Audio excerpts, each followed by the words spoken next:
나이가 들어 80세를 넘기게 되면 우리는 인생에서 또 한 번의 조용한 문턱을 맞이하게 됩니다. 이 시기는 과거처럼 몸이 움직여주지 않는 것을 느끼기 시작하고 마음 역시 쉽게 지치거나 외로움을 느끼기 쉬워집니다. 그러나 많은 분들은 이런 변화를 단순히 나이 들면 다 그렇지 라고 받아들이며 지나칩니다. 하지만 최근 의학 연구들은 분명히 말합니다. 80세 이후 건강의 급락은 자연스러운 노화만의 문제가 아니라 우리가 살아가는 방식에서 비롯된 변화라는 것을요. 다시 말해, 지금부터 어떻게 살아가느냐에 따라 앞으로의 10년, 20년이 달라질 수 있다는 뜻입니다. 통계에 따르면 평균 수명은 83세지만 실제로 스스로 걷고 먹고 씻고 생활을 유지할 수 있는 건강 수명은 73세 전후라고 합니다. 즉, 많은 사람들이 인생의 마지막 10년 이상을 불편과 의존 속에서 보내고 있다는 것입니다. 그런데 더 충격적인 사실은 이 건강 수명과 실제 수명 사이의 간격을 줄일 수 있는 방법이 존재한다는 점입니다. 나이가 많다고 해서 이미 늦은 것이 아니라 지금부터 몸과 마음을 다시 깨우는 시간이 시작될 수 있다는 의미입니다. 우리는 인생의 대부분을 누군가를 위해 살아왔습니다. 가족을 위해, 자녀를 위해, 일을 위해, 사회를 위해 스스로를 내어주며 바쁘게 걸어왔습니다. 그렇게 서둘러 살다 보니 정작 나 자신을 위해 사는 법은 익히지 못한 채 여기까지 도달했습니다. 그래서 은퇴 이후 갑작스러운 정적 속에서 많은 분들이 마음 한켠의 허전함과 두려움을 느끼기도 합니다. 그러나 중요한 것은 이 시기가 끝나는 시간이 아니라 진짜로 나를 위한 시간이 시작되는 시기라는 점입니다. 문제는 나이가 들수록 몸과 마음이 자연스럽게 정지하려는 방향으로 기울어진다는 것입니다. 예를 들어 다리가 약해지면 넘어질까 두려워 외출을 줄이고 그러다 보니 활동량은 점점 줄어들며 근육도 빠르게 감소합니다. 그러면 다시 움직이기 어렵고 결국 일상조차 부담스러워지게 됩니다. 이렇게 몸이 멈추면 마음도 멈춥니다. 식사 의욕이 떨어지고 혼자 먹는 습관이 생기고 영양 균형이 무너지며 면역력과 기력이 함께 빠르게 약해집니다. 몸이 약해지는 것이 마음을 약하게 만들고 마음이 약해지는 것이 다시 몸을 무너뜨리는 악순환이 시작되는 것입니다. 하지만 여기서 중요한 전환점이 있습니다. 멈춰가는 삶을 다시 흐르게 만들 수 있다면 건강은 다시 살아날 수 있다는 점입니다. 일본 도쿄 노화연구센터의 장수 노인 추적 조사에서 90세 이후에도 근육량이 회복된 사례가 다수 발견되었습니다.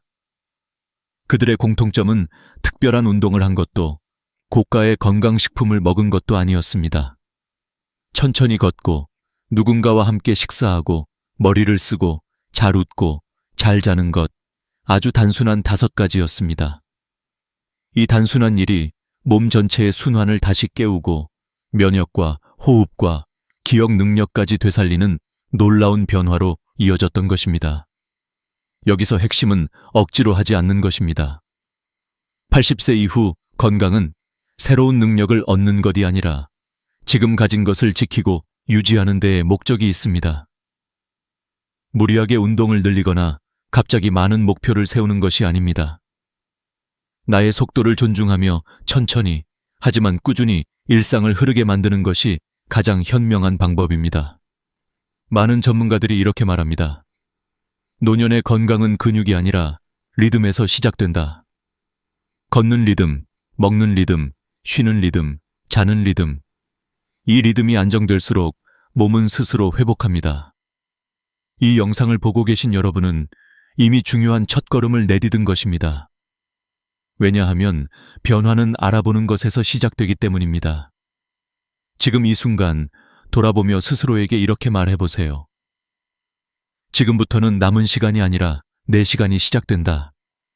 이 한 문장이 앞으로의 삶을 바꿀 수 있습니다. 나이가 들면 몸의 변화는 아주 조용하게 시작됩니다.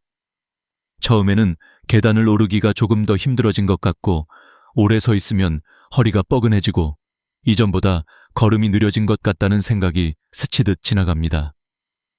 하지만 대부분의 사람들은 이 변화를 크게 중요하게 여기지 않습니다. 나이 들면 원래 이렇게 되는 거지. 이렇게 말하며 그냥 넘겨버립니다.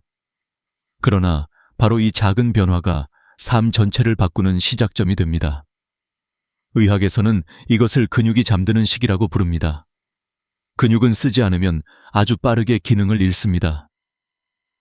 그리고 한 번 잃기 시작하면 되돌리기가 쉽지 않습니다. 서울대학교 노년의학센터 연구 결과에 따르면 80세 이상 고령자의 87%가 근육 위축과 근력 저하를 겪고 있습니다. 이는 단순히 다리가 약해지는 수준을 의미하지 않습니다.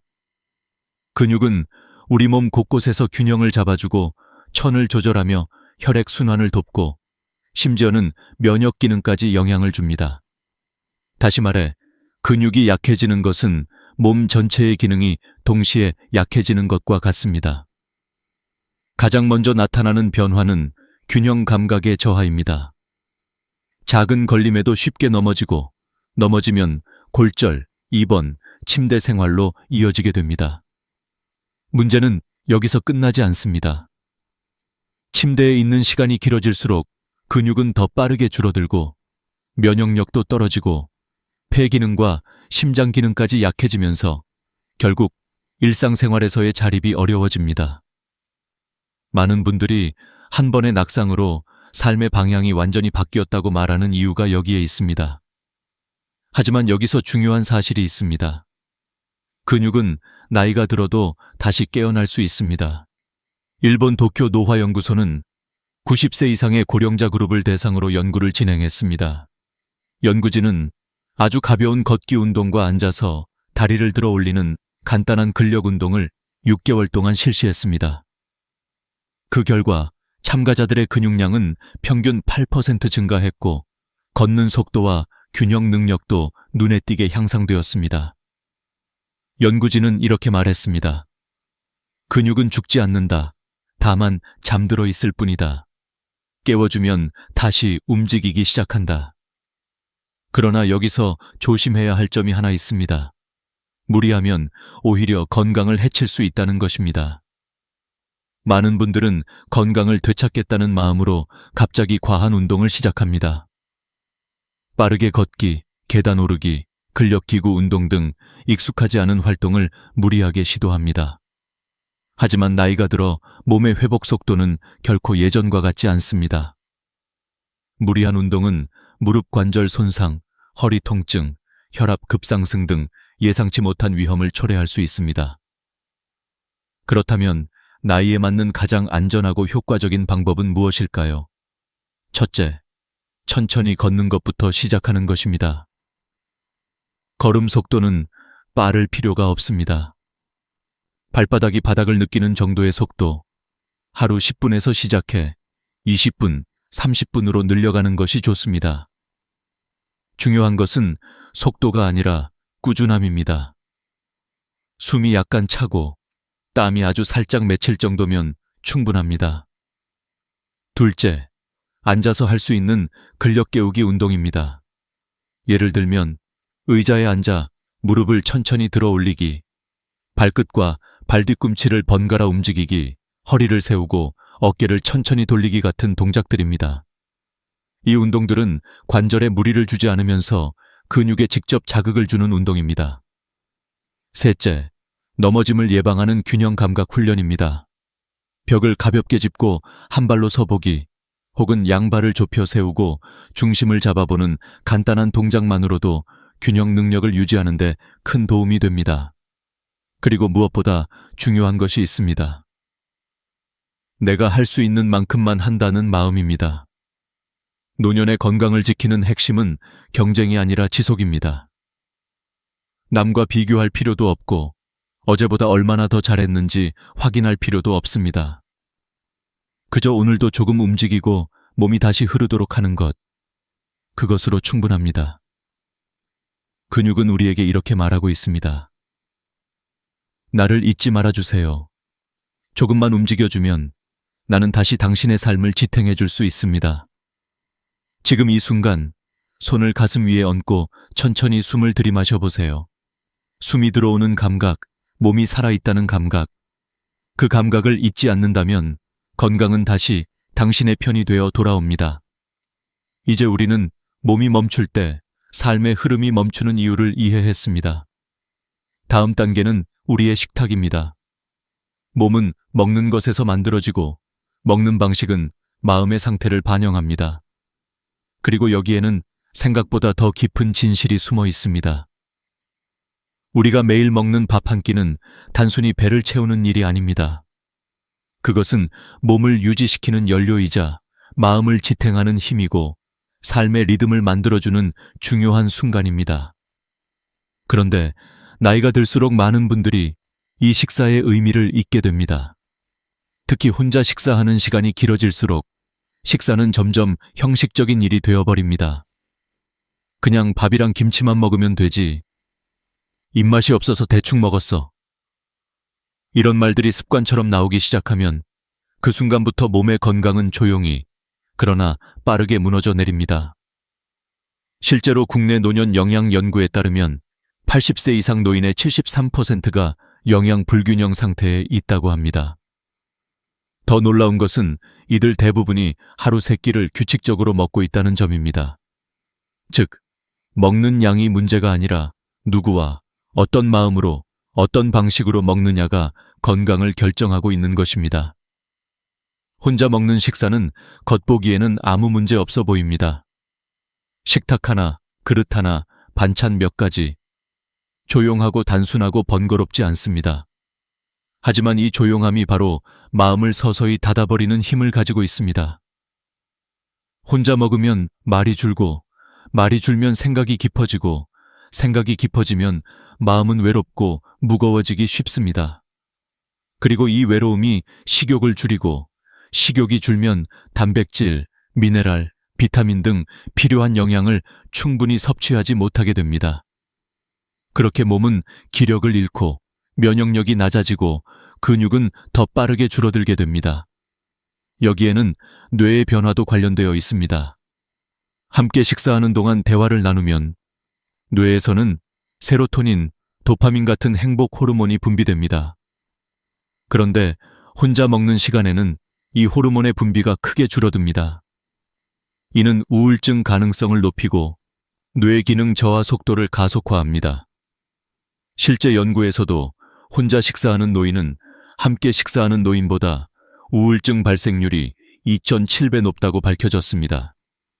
또한 뇌로 가는 혈류량도 감소하여 치매 위험이 커지는 것으로 나타났습니다. 여기서 우리는 한 가지 중요한 사실을 알 수 있습니다. 식사는 음식이 아니라 연결입니다. 음식이 몸을 채운다면 연결은 마음을 채웁니다. 마음이 채워질 때 몸도 회복됩니다. 여기서 한 가지 예를 들어보겠습니다. 어느 어르신께서는 남편을 먼저 보내고 난 뒤 매일 혼자 식사를 하게 되었습니다. 처음에는 괜찮다, 익숙해진다고 생각했습니다. 하지만 몇 달 지나지 않아 얼굴이 눈에 띄게 야위고 기력이 떨어지고 외출도 줄어들었습니다. 병원에 가보니 영양실조와 면역 저하 진단이 내려졌습니다. 의사는 말했습니다. 문제는 음식이 아닙니다. 식탁에서의 고독입니다. 가족들은 주말마다 번갈아가며 어르신과 함께 식사하기 시작했습니다. 식탁에서 나누는 이야기, 웃음, 소소한 대화. 그 작은 시간이 쌓이자 어르신의 식욕은 서서히 돌아왔고 체력도 회복되었습니다. 그리고 3개월 뒤 다시 스스로 산책을 나가기 시작했습니다. 몸을 살린 것은 음식이 아니라 함께하는 시간이었습니다. 그렇다면 우리는 어떻게 이 식사 습관을 회복할 수 있을까요? 처음부터 거창할 필요는 없습니다. 중요한 건 한 번의 식탁을 함께 만드는 것입니다. 일주일에 한 번이라도 누군가와 밥을 먹는 약속을 만들어 보세요. 가족, 이웃, 친구, 복지관 모임, 교회 식사자리, 혹은 동네 경로당. 꼭 많은 사람이 아니어도 괜찮습니다.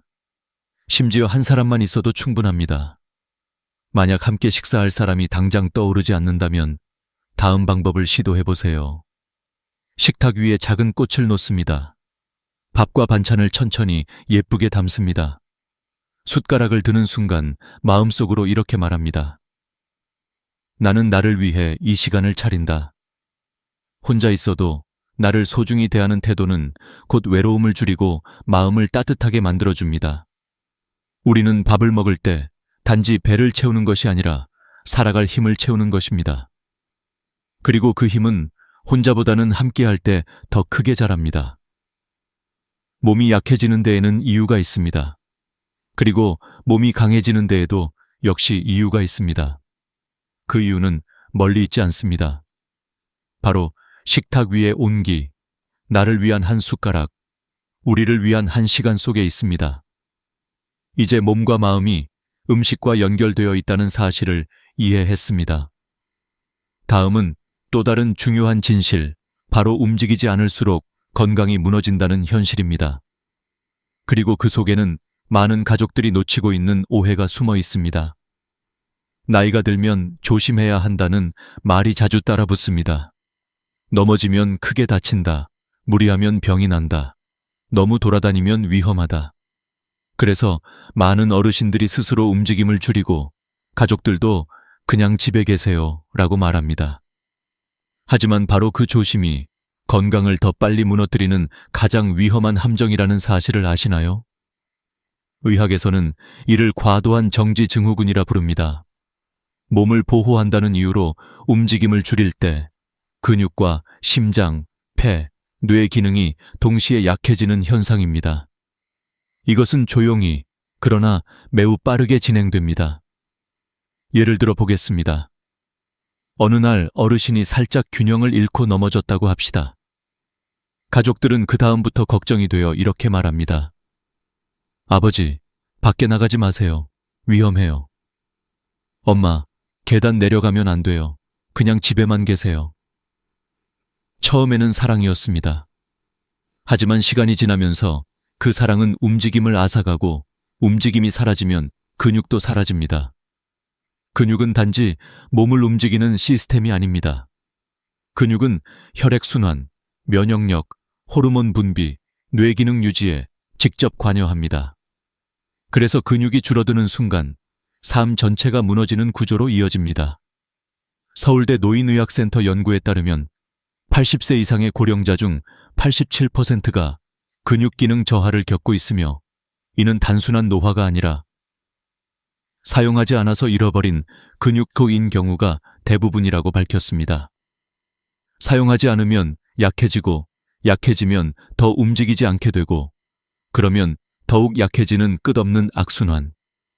이 악순환이 시작되면 체력은 1년에 3%씩 무너집니다. 그리고 이 과정을 몸은 크게 티내지 않고 진행합니다.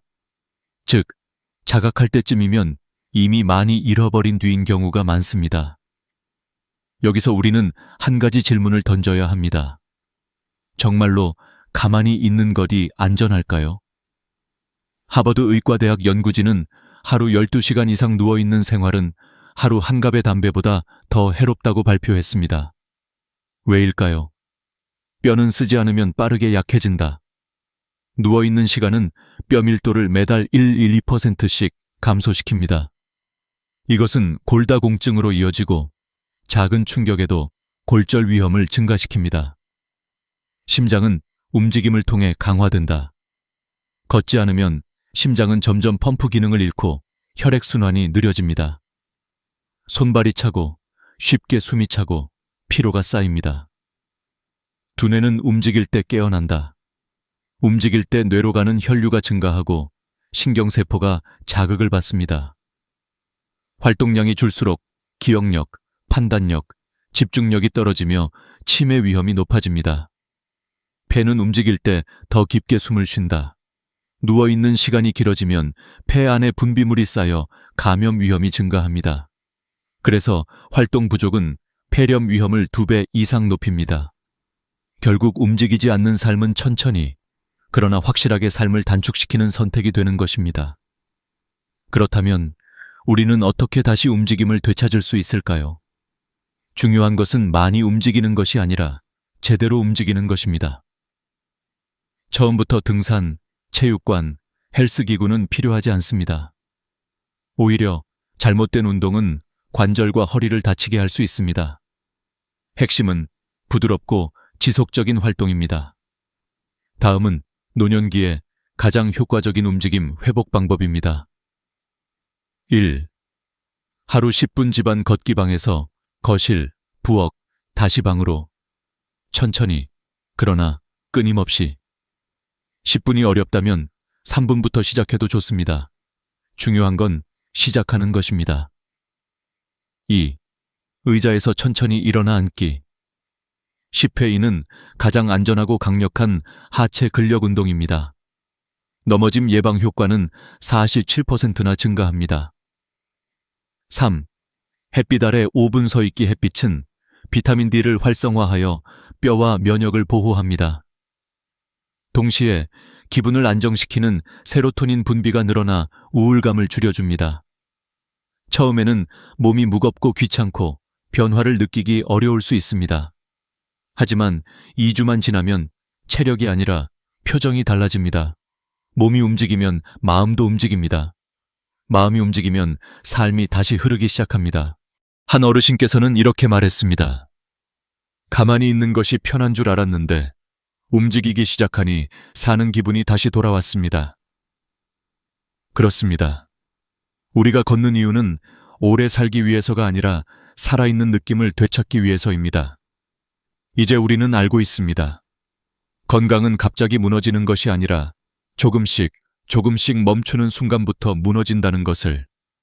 그리고 회복 또한 갑자기 오는 것이 아니라 조금씩 움직이기 시작하는 순간부터 다시 시작된다는 것을. 나이가 들수록 사람은 외로움과 마주하게 됩니다. 하지만 많은 분들은 외로움이 마음만 아프게 하는 감정적 문제라고 생각합니다. 그러나 의학은 말합니다. 외로움은 실제로 몸을 병들게 만드는 질병이라고. 특히 80세 이후에는 외로움이 식사 습관과 생활 방식에 직접적인 영향을 미쳐 건강을 빠르게 악화시키는 가장 큰 요소가 됩니다. 예를 하나 들어보겠습니다. 같은 도시, 같은 아파트 단지에 사는 2명의 할머니가 있었습니다. 한 분은 매일 혼자 식사했고, 한 분은 일주일에 3번 이웃들과 함께 밥을 먹었습니다. 6개월 뒤 2분의 몸에서 놀라운 차이가 나타났습니다. 혼자 식사하던 할머니는 체중이 4kg 줄었고 근육량도 감소했습니다. 하지만 함께 식사한 할머니는 건강 상태가 오히려 좋아졌으며 혈액 검사에서도 면역세포 수치가 높게 나타났습니다. 이 차이는 우연이 아닙니다. 서울 영양의학연구팀 조사에 따르면 혼자 식사하는 노인은 가족과 함께 식사하는 노인보다 단백질 섭취량이 42% 낮습니다. 왜일까요? 혼자 식사할 때는 그냥 김치에 밥만 말아 먹어도 되지. 반찬 여러 개 차리기 귀찮아. 이렇게 스스로 식사를 최소화하려는 경향이 생깁니다. 식사란 단순히 배를 채우는 행동이 아니라 몸과 마음이 회복되는 시간입니다. 함께 식사할 때는 대화가 생기고 표정이 부드러워지고 씹는 속도도 안정되고 소화 효소가 더 잘 분비됩니다. 즉, 누구와 먹느냐는 무엇을 먹느냐보다 더 중요할 때가 있습니다. 특히 단백질은 노년 건강의 핵심입니다. 단백질 부족은 근육 감소를 가속화시키고 면역 체계를 약화시키며 회복 속도를 떨어뜨립니다. 고령자에게 가장 위험한 질병인 폐렴, 낙상 후 뼈 회복 저하, 감염 악화. 이 모든 것의 뿌리에는 지속적인 단백질 결핍이 있습니다. 하지만 희망적인 사실이 있습니다. 식습관은 나이가 많아도 짧은 시간 내에 개선할 수 있습니다. 단 4주만 꾸준히 관리하면 체력과 기운이 눈에 띄게 달라지는 경우가 많습니다. 다음은 90세 어르신에게 가장 효과적이고 간단한 식사 루틴입니다. 하루 한 끼는 단백질 중심으로 구성하기. 예, 두부 반모 계란 2개 연어 또는 생선조림, 닭가슴살 1조각 양보다 질입니다. 조금씩 여러 번, 가볍지만 영양이 높은 구성. 혼자 먹지 않으려고 노력하기, 가족이 멀리 있다면 다음도 가능합니다. 동네 경로당, 식사 프로그램 참여 교회, 또는 복지관 점심 모임, 이웃과 일주일 1회, 밥 친구, 만들기 사람은 말할 상대가 생기는 순간 몸의 활력이 달라집니다. 식사 전에 따뜻한 물 한 잔 소화 기능을 깨우고 속을 부드럽게 만들어줍니다. 나이가 들면 위산 분비가 줄기 때문에 따뜻함은 소화의 첫 단계입니다. 한 노인은 이렇게 말했습니다. 예전엔 밥이 맛없었는데 누군가랑 같이 먹으니 다시 밥 냄새가 살아났어. 밥 냄새가 돌아온다는 말. 이것이야말로 삶이 다시 깨어난다는 신호입니다. 외로움은 조용히 건강을 무너뜨립니다. 하지만 반대로 함께하는 시간은 조용히 몸을 다시 일으켰습니다. 여기서 우리는 중요한 사실을 깨닫게 됩니다. 건강은 운동으로만 만들어지는 것이 아닙니다. 건강은 함께 웃고 같이 먹고 서로의 목소리를 듣는 시간 속에서 자라납니다. 우리가 살아온 모든 시간 동안 사람과의 관계는 삶의 가장 큰 축이었습니다. 노년에도 그것은 변하지 않습니다. 오히려 더 깊어집니다. 사람은 나이가 들수록 소유가 아닌 연결을 필요로 합니다. 무언가를 더 갖는 것이 아니라 누군가와 함께 나누는 것이 삶을 더 오래, 더 따뜻하게 만들어줍니다. 그러니 기억하십시오. 혼자 먹는 밥은 몸을 약하게 만들지만 함께 먹는 밥은 생명을 길게 만듭니다. 우리가 100세까지 건강하게 사는 사람들을 떠올릴 때 우리는 대단한 비법이나 특별한 재능을 기대합니다. 하지만 놀랍게도 장수하는 사람들의 대부분은 크고 화려한 삶을 산 것이 아니라 일상을 단순하고 온화하게 살아낸 사람들이었습니다. 그리고 그 중심에는 한 가지 중요한 공통점이 있습니다. 바로 수면의 질입니다. 많은 분들이 이렇게 말합니다. 잠은 그냥 자면 되는 거 아닌가? 나이 들면 어차피 잠이 잘 안 와.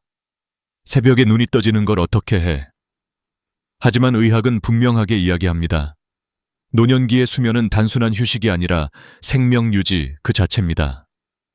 하버드 의대 연구팀은 80세 이상 고령자 2,800명을 장기간 추적 조사했습니다. 결과는 매우 명확했습니다. 수면의 질이 좋은 사람은 수명이 평균 8.7년 더 길었습니다.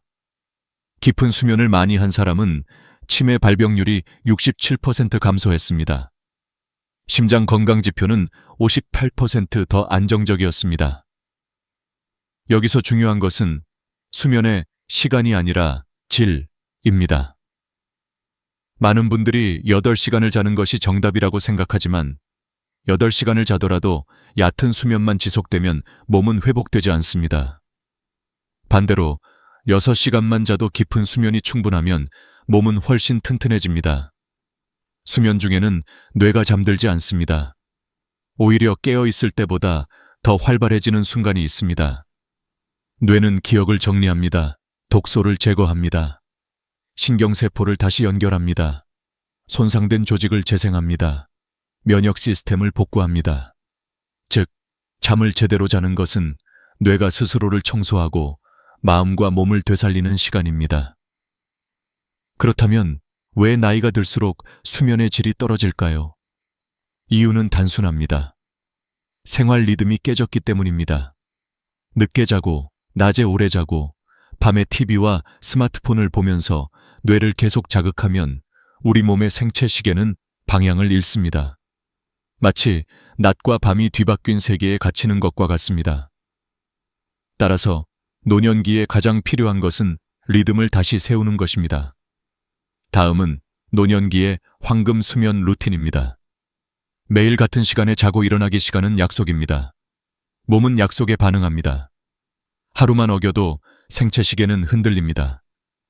잠들기 2시간 전, 전자기기 중단 스마트폰, TV, 태블릿에서 나오는 블루라이트는 수면 호르몬인 멜라토닌 분비를 억제합니다. 그렇기 때문에 잠이 안 와요는 사실 뇌가 아직 낮이라고 착각하고 있는 것입니다. 대신 조용한 음악, 책, 따뜻한 차가 훨씬 효과적입니다. 낮잠은 2030분 이내, 낮에 너무 오래 자면 밤에 수면이 무너집니다. 짧게, 가볍게, 피로만 덜어내는 정도면 충분합니다. 잠자기 전 몸을 따뜻하게 하기 따뜻한 물로 손과 발을 데워주면 몸은 자연스럽게 이제 휴식해야 한다고 인식합니다. 따뜻함은 수면으로 가는 입구입니다. 이렇게 리듬이 회복되기 시작하면 생각보다 빠르게 변화가 나타납니다. 아침에 눈을 떴을 때 개운함이 찾아오고, 낮 동안의 기운이 달라지고, 저녁 시간이 더 평온해지고, 감정이 부드러워지고, 몸이 다시 자기 속도를 찾습니다. 그리고 여기서 아주 중요한 사실을 발견하게 됩니다. 건강은 거창한 변화에서 오는 것이 아니라 조용한 반복 속에서 자라난다는 것. 우리는 평생 일하고 책임지고 참고 버텨왔습니다. 누군가를 위해 노력하며 살아왔습니다. 그러나 이제는 인생의 무게를 내려놓고 내 몸과 마음이 원하는 속도로 살아도 괜찮습니다. 건강하게 산다는 것은 전쟁이 아니라 조화입니다. 억지로가 아니라 맞춰가는 것입니다. 빠르게가 아니라 꾸준하게입니다. 이제 여러분에게 묻고 싶습니다. 오늘 하루, 나 자신을 위해 남겨둔 시간은 몇 분이었나요? 만약 없다면, 이제부터는 하루 중 5분이라도 나만의 빈칸을 남겨두세요. 그 5분이 당신의 근육을 지키고, 당신의 마음을 단단하게 하고, 당신의 수명을 늘리고, 무엇보다 당신답게 살아갈 용기를 되돌려줄 것입니다. 서 어르신이 했던 말이 떠오릅니다. 이제는 달력이 아니라 제 마음이 하루를 정합니다. 여러분도 그렇게 살 수 있습니다. 아니, 그렇게 살아도 괜찮습니다. 오늘 이야기가 마음에 닿았다면 좋아요와 구독을 눌러주세요. 여러분의 관심 한 번이 이 채널이 계속 여러분의 곁을 지키는 힘이 됩니다. 여러분의 남은 날들이 길고 건강하고 무엇보다 따뜻하기를 진심으로 바랍니다.